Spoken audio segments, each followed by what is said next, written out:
I mean, let's remember here, we funded. That's great. Let's get some to come from Saudi Arabia and other places, importing their Wahhabi brand of Islam.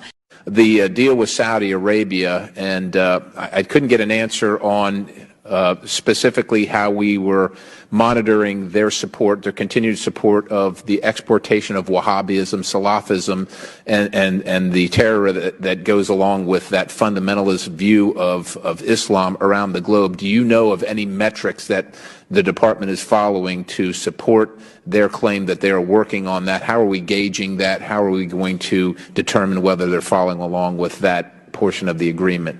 Well, one of the outcomes of the President's Summit in Riyadh was the creation of the Center to counter extreme Muslim messaging with Saudi Arabia. Even back then, it was all about oil.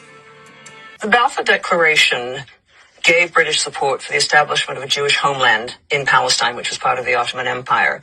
Power games that reached their peak in Paris after the First World War. The victors didn't create order and peace in the Middle East and Anatolia, but instead made false promises. New borders were drawn, new states were created, which had enormous potential for conflict, and which, if you look from 1918 to the present, keep returning to the political agenda. The wounds have not healed, but are in fact still open. And it's my impression that this attitude, this view of the region, is a consequence of this period, of the Sèvres Agreement, of the post-war order after the First World War. The bloody legacy of Sèvres. The porcelain factory is a symbol of just how fragile the world in the Middle East remains today. And they moved on a sectarian basis to seize the Islamic lands. We recognize in you both a leader of the Arabian people and a custodian of those cities most sacred to Islam.